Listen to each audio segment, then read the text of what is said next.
Esta es la estructura general de una tomografía axial computarizada de manera simple. Existen dos tipos, la contrastada y la simple. Aquí vamos a ver nada más estructuras óseas y estructuras cerebrales y las cavidades o espacios intracraneales para poder valorar la anatomía y la neurofisiología que está dentro de nuestro cerebro. Esta es la primera imagen que siempre se toma, una imagen lateral para ver estructuras o arquitectura de la estructura ósea normal, desde base de cuello de columna cervical hasta toda la extensión de la caja o del cráneo. Las tomografías se leen por cortes transversales, partiendo desde los primeros centímetros o milímetros de la parte superior de la bóveda craneal hasta llegar a la base del mismo cráneo. A veces podemos alcanzar estructuras de la cara, como por ejemplo los senos paranasales, senos frontales, incluso a veces hasta cavidad orbital, o por ejemplo los procesos maceteros de los huesos temporales. Esos a veces también nos pueden servir como criterios diagnósticos. Sin embargo, lo que nos interesa a nosotros para fines prácticos en la tomografía simple de cráneo va a ser las estructuras intracraneales porque es el sistema nervioso.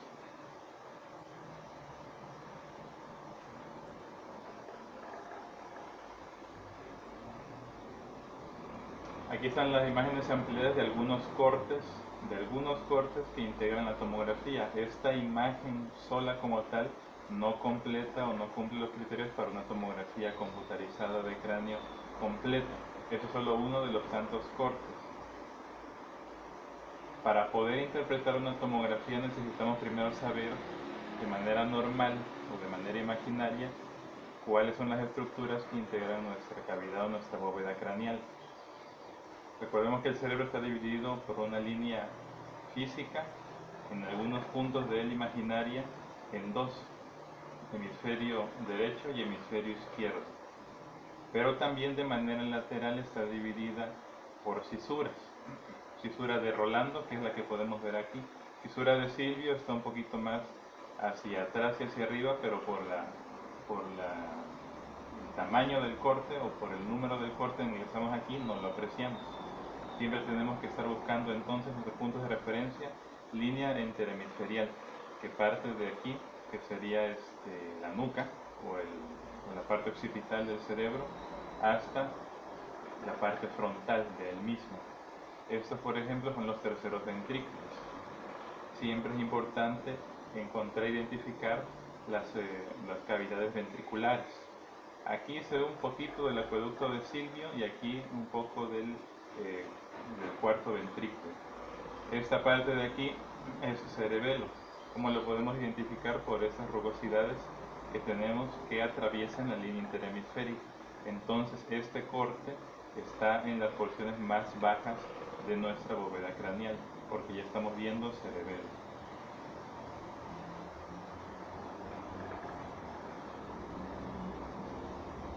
Aquí estamos a una altura un poquito más superior.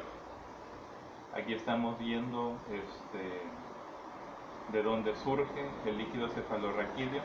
Estas estructuras calcificadas, aquí probablemente estemos hablando de un adulto mayor o de un joven adulto, porque estas estructuras que de manera normal nos están produciendo líquido cefalorraquídeo a través de todos los acueductos y posteriormente repartido alrededor de toda la estructura del sistema nervioso, incluido médula espinal, se calcifican con la edad. Sin embargo, se sigue produciendo líquido cefalorraquídeo diario. De nuevo, terceros ventrículos, acueducto de Silvio, cuarto ventrículo, las conexiones con la producción de líquido cefalorraquídeo, y aquí empezamos a ver una serie de surcos, que es lo que le da la forma o la estructura característica del cerebro, que no es completamente liso. Tenemos que también valorar la anatomía del hueso craneal. Como es un adulto, va a ser difícil encontrar las suturas o las uniones entre los distintos huesos de la bóveda del cráneo. En niños sí es más común ver, por ejemplo, unas rayitas aquí como si estuviera fracturado, pero eso es porque las suturas todavía no se han soldado. Siempre tenemos que identificar la línea interhemisferial y, dependiendo de la altura en la que nos encontremos, la fisura de Rolando o de Silvio es el caso. Estas calcificaciones entonces son normales.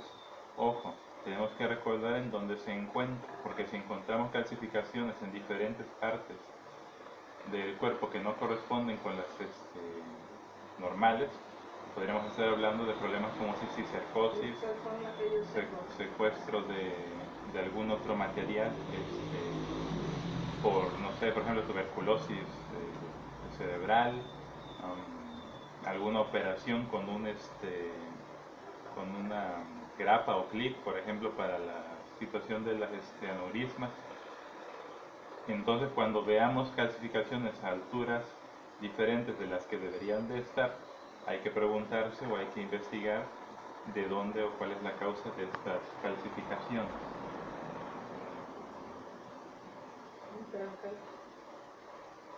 Aquí estamos todavía aún más alto de la arquitectura del cerebro. Nos damos cuenta, a diferencia de la imagen anterior, aquí ya se empieza a ver espacios oscuros. Y esto es porque por gravedad el cerebro cae, ¿sí? Aquí el paciente está acostado, entonces el cerebro cae hacia abajo. Si te das cuenta, aquí no hay mucho espacio oscuro. El espacio oscuro corresponde con líquido, pero a veces, líquido, de manera normal podría ser cefalorraquídeo. Sin embargo, no siempre va a ser ese tipo de líquido, puede ser líquido hemático. En el caso de los hematomas subdurales, el líquido oscuro que está dentro de los terceros ventrículos pues es líquido cefalorraquídeo.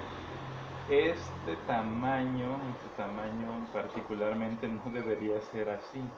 Aquí probablemente hay un problema de hipertensión intracraneal en el paciente porque se ven algo crecidos el espacio de los terceros ventrículos, debería estar un poco más delgado. Pues aquí probablemente hay algún problema para la absorción o sobreproducción de líquido cefalorraquídeo. Otra de las características que hay que ver es de que los surcos no se borren tanto. Si estos espacios oscuros, que son como rayitos que van hacia el interior de la cavidad del parénquima cerebral, se borran, quiere decir que hay tanta presión dentro del cráneo que los surcos se están borrando y eso sí nos puede producir problemas importantes a largo plazo de hipertensión intracraneal. En las partes medias o en los cortes medios de la tomografía el espacio tiende a borrarse. ¿Por qué? Porque aquí es donde la masa encefálica es más prominente. Entre más arriba o más abajo nos vayamos en el corte, más espacio vamos a ver. Todos estos que vimos, con excepción de son cortes o son fotografías de pacientes saludables.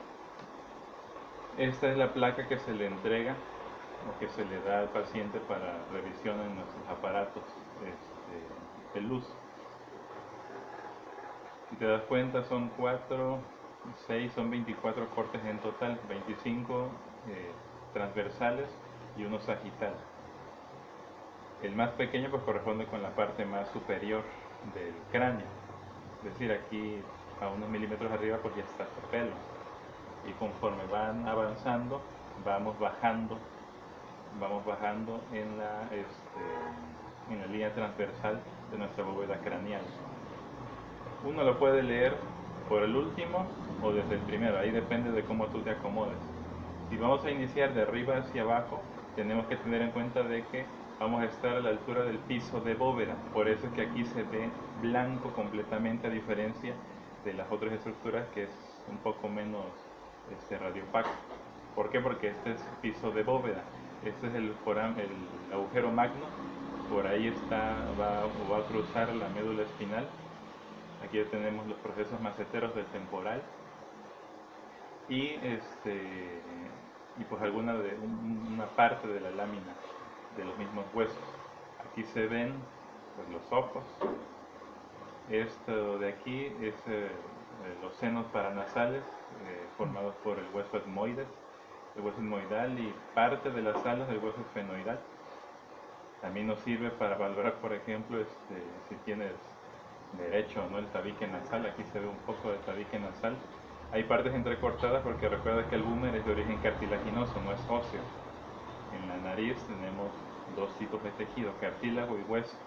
De ahí que cuando uno le enchueca en la nariz se la puede envolver uno manualmente a ponerla en su lugar. Pero también depende de qué tanto se compromete el hueso nasal. Aquí más cavidades, esta es de la porción petrosa del temporal. Senos paranasales, senos frontales, y ya poco a poco se empieza a dejar ver el parénquima del sistema nervioso central, ya cerebro propiamente dicho, y empieza a aparecer la línea interhemisférica. Conforme vamos subiendo, toda la estructura hidráulica dentro de nuestro cerebro, cuarto ventrículo, tercer ventrículo, acueducto de Silvio. Aquí vemos una calcificación que se corresponde con son 3 lugares en donde se produce el líquido cefalorraquídeo. Estos son anatómicos, son funcionales, aquí están los otros dos. Este es un poco más inferior respecto de esto. Siempre hay que ver que se respete o que haya un respeto entre el mesénquima cerebral propiamente y el hueso. Ya cuando empezamos a ver alteraciones de color, de forma, de tamaños, entonces podemos estar hablando de que hay un proceso obstructivo o isquémico. Hay dos tipos de eventos cerebrales vasculares, el isquémico y el hemorrágico. El hemorrágico nos va a generar masas porque es salida de sangre. El isquémico nos va a generar lugares en oscuridad porque es zona infartada. En el isquémico no hay salida de sangre, hay obstrucción del flujo sanguíneo en determinado vaso. Te recomiendo que estudies polígono de Wills para hacer diferenciación e identifiques las áreas vasculares del cerebro, que es muy importante eso. Aquí probablemente estemos hablando de un paciente con un proceso isquémico, es decir, esta área de aquí oscura está muriendo por falta de irrigación sanguínea. Aquí no hay un proceso ocupativo, aquí hay un proceso obstructivo, ¿sí? Restrictivo, que está más o menos a la altura de lo que son los ventrículos. Aquí es donde está la araña o el polígono de Wills. Probablemente estemos hablando de la arteria cerebral media del lado derecho. Recuerda, nuestro lado izquierdo, pero nuestro lado derecho es el lado izquierdo del paciente. ¿Sí? Nuestro lado izquierdo es el lado derecho del paciente. Entonces, derecha, izquierda.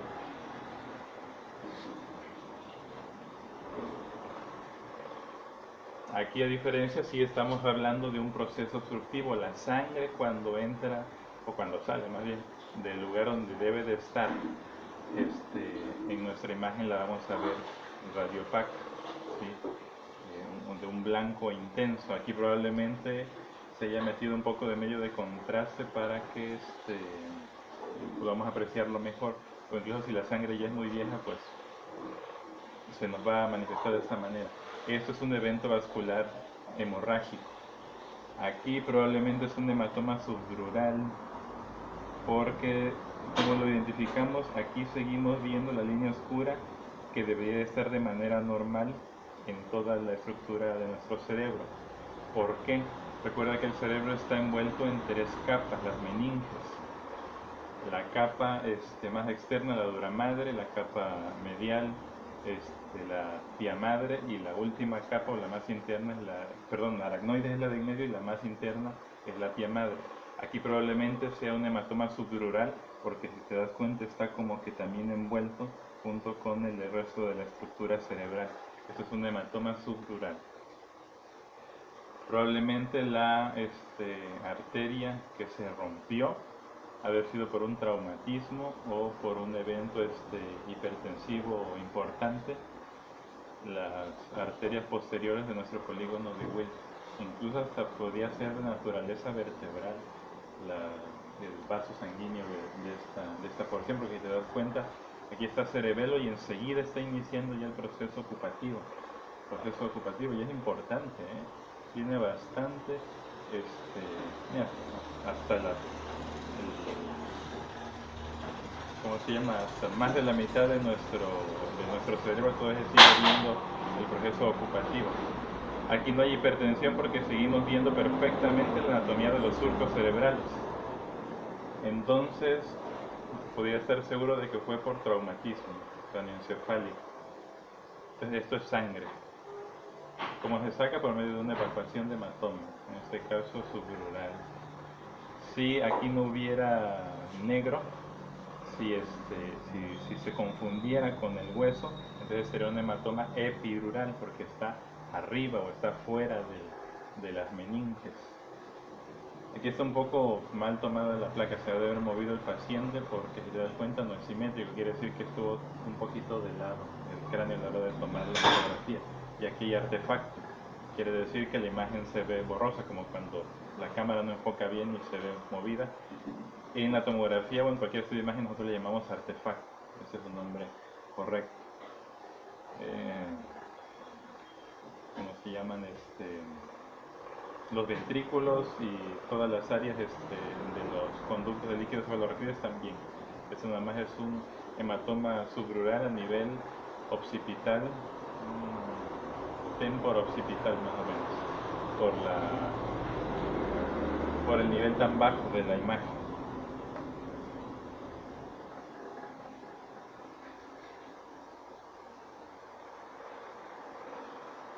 Aquí se ve un poquito borrosa la imagen porque está muy incrementada. Esta es una tomografía normal. Cerebelo. Aquí ya estamos en la tienda del cerebro, en la parte más superior, y ya se empiezan a ver los lóbulos temporales de nuestros hemisferios cerebrales. Aquí todavía alcanzamos a ver un poco de médula, eso que parece corazón, es médula espinal. Probablemente estemos a la altura del bulbo cefalorraquídeo, que ya es la parte más superior de nuestra médula. Aquí ya desaparece, la parte media de nuestro cerebro. Tercer acueducto, cisternas, perdón, es el cuarto ventrículo. Aquí ya empiezan a ver los terceros ventrículos, las calcificaciones aracnoideas donde sale nuestro líquido cefalorraquídeo y a los terceros ventrículos propiamente, con una estructura normal. Entonces siempre cuando buscamos o cuando leemos una tomografía tenemos que buscar primero qué es lo normal.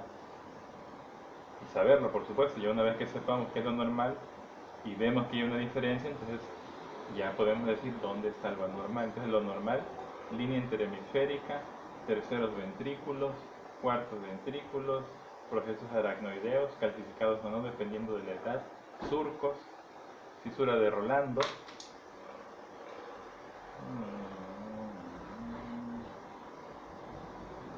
No veo Silvio, esta podría ser, esta de aquí, por la localización anatómica de esa fisura a veces no la podemos apreciar bien. Y pues estamos viendo que se respeta los límites entre el mesénquima cerebral y el cráneo propiamente. Por ejemplo, aquí si te das cuenta se ven como dos láminas, esto también es habitual. Esto de acá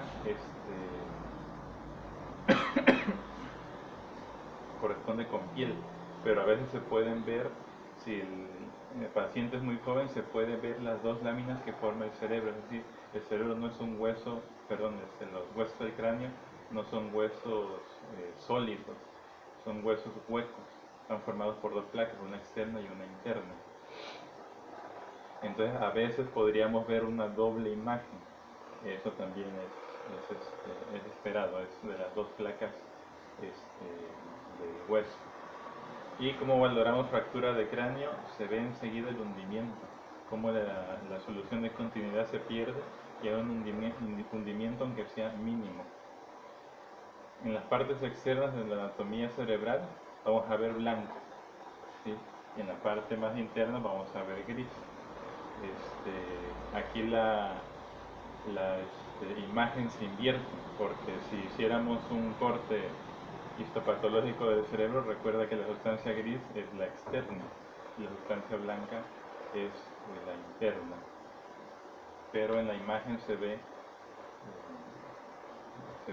al revés, por el, por el tipo de captación de la imagen, de la imagen de tomografía, perdón, se invierten los colores. Y podemos ver también sangre a veces en las líneas interhemisféricas, procesos tumorales, por ejemplo, que de repente, si te das cuenta, aquí se ve simétrico, terceros ventrículos, y de repente vemos que uno de los cuernitos del tercer ventrículo se desplaza hacia la derecha del paciente y no vemos evidencia de sangre, entonces podemos estar hablando de un proceso tumoral que está desplazando los ventrículos. Y pues ya cada diagnóstico tiene su propia forma de manifestarse o de verse en la imagen, pero eso pues tendrías que estudiar la patología en específico y cómo se interpreta dentro del cráneo. En los viejitos, en los adultos mayores, está muy delgado, casi borrada esta línea blanca de los límites del cerebro. Es la atrofia de corteza normal, que a todos nos sucede con la edad. Bueno, que sucede cuando no se ejercita mucho el cerebro y ya vienen las enfermedades demenciales o seniles. Es normal ver atrofia de la corteza, pero ya en adulto mayor, a menos que sea un paciente malnutrido, pues también podríamos ver atrofia de corteza. Y pues eso sería lo básico para interpretación de tomografía axial computarizada simple.